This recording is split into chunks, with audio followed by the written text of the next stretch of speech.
Access Sportsnet Lakers brought to you by your Toyota dealers. We make it easy. Chris McGee, Derek Fisher, Big Game James Wood. We got Mike Trudell down there at the arena. The Lakers with a huge Game 1 victory over the Houston Rockets. A great defensive performance, guy. They keep the Rockets minus KD under 100 points.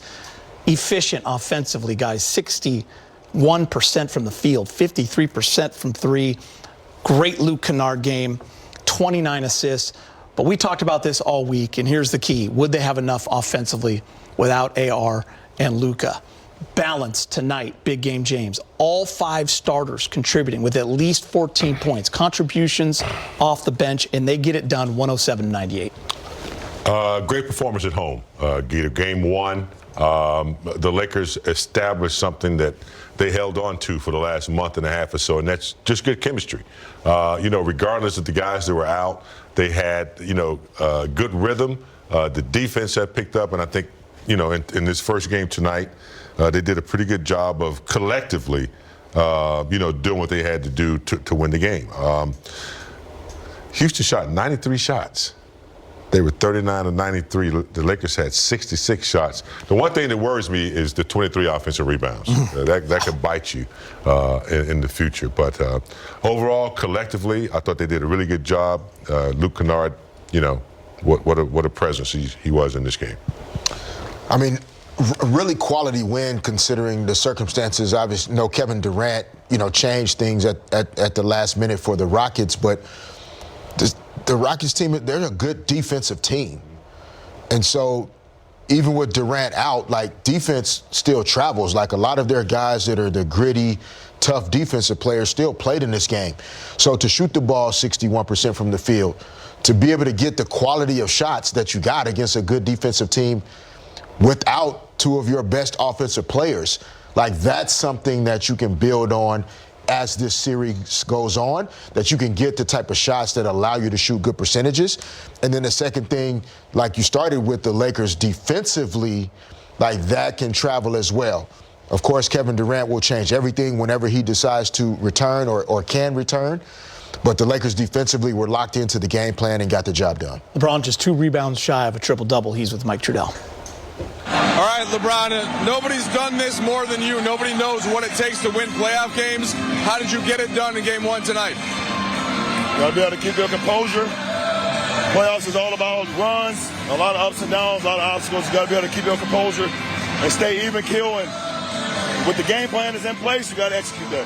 I know in the past you've said sometimes Game 1 can be a feel-out game, but did you guys have to ramp it up a little more, just given how short-handed you are, to make sure this went the way you wanted? Yeah, we understand the circumstances that we're in, so we don't have time to wait around, especially versus a hard-playing, well-coached team like Houston. So it was a good first test for us. So we know the intensity now, so we should be ready again on Tuesday. I know you let the game determine where you're going to fill in, where you're going to focus your efforts. 8 assists in the first quarter. Was there anything that you saw about the way they were playing or how you wanted to get your guys going? Yeah, I won't really get into that because I don't want to give up the game plan of what I see out there. It's a long series, but my guys was able to put themselves in position, and it's my job to get them the ball in the right possible position to either catch and shoot, catch and finish, catch and drive, make a play. So my teammates are great.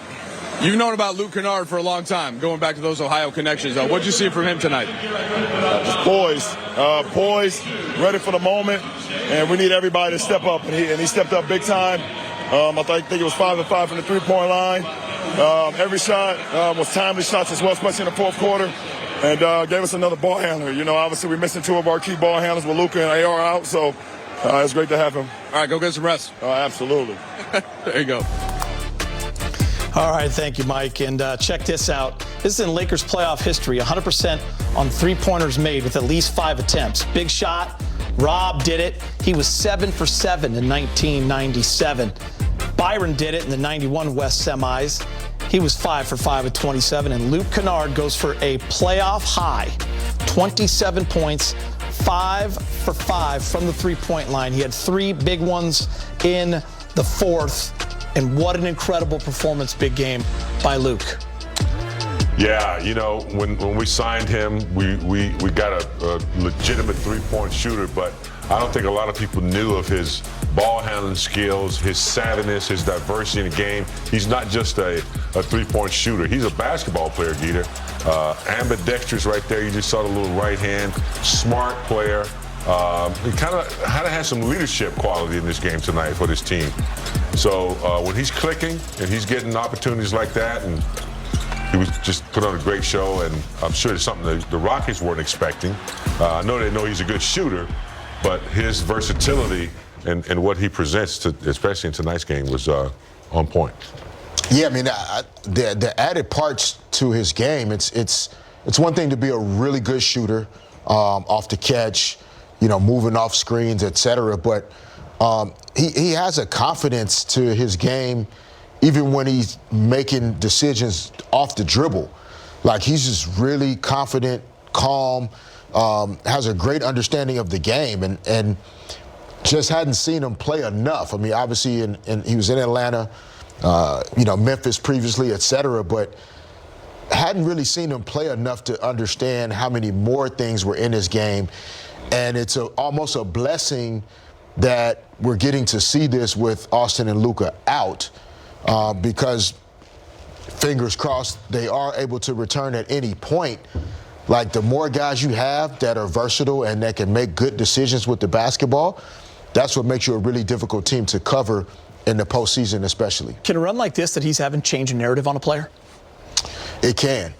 It can make you a lot of money in this league too, Geets. Like, it's, you know, to be a great shooter is one thing, but when people really start to see you as just a good basketball player, more teams are now interested in how you could fit in with their personnel. And so him having this runway and this opportunity on a big stage like this, you know, it's extending his career and his journey, to be honest. Balanced scoring from this Laker team as we look at all 5 starters, guys, with at least 14 or more, and such efficiency. LeBron, of course, with the 19. Marcus Smart, the 15, Rui, the 14, DeAndre, 8, and we'll get to him in a moment with a big game, 19 points, 11 rebounds, and of course, LeBron Kennard leading the way with 27 points. I want to talk about LeBron, guys, because the way he started this game, and we talked about it all week, at 41 years of age, year 23, this was nothing new to him, to lead a team into the playoffs and to be the primary guy when you start in a game 1. No one's played more playoff games in the history of basketball than LeBron James. His first quarter line, James, I love. 2 for 2.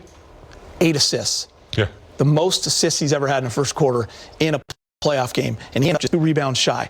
19, 13, and 8. And you look at the fourth, when they needed buckets, there's LeBron with 9 fourth-quarter points, 4:05 from the field. Yeah, that's the bus you want to get on. You want to catch a bus, and his teammates got on.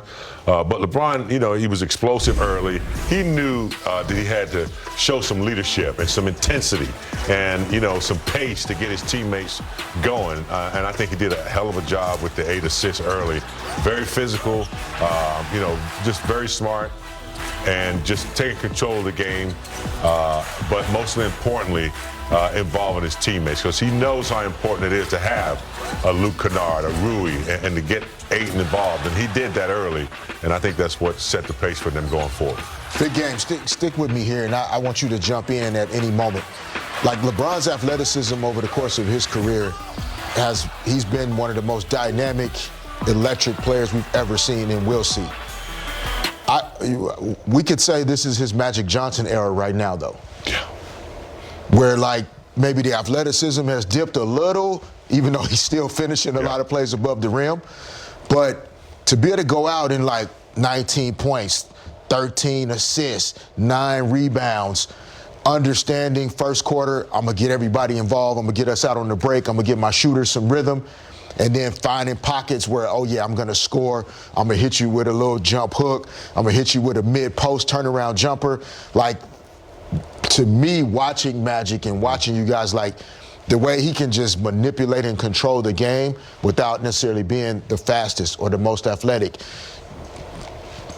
it's not a downgrade to say that at this stage in LeBron's journey, it could be like a Magic Johnson era where you could still win championships with a guy like him leading the charge. Spot on.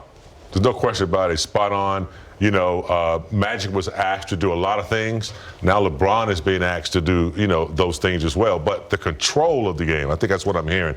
The control of the game, being aware of the moments in the game when he has to score or when he has to get people involved, when he has to rebound, when he has to verbally speak to his teammates. He's doing all of that. That's a great example, great point about Eric, because that's what he's doing now. At 6'9", whatever, 265, dominating the game. Magic went in the post in the latter part of this game when he had to. LeBron that's a great example, Fish. Yeah, we talked all week about DeAndre Ayton as well, and what a great first playoff game he had in a Laker uniform with 19 points and 11 rebounds. Time to hear from Coach J.J. Redick, brought to you by your Toyota dealers.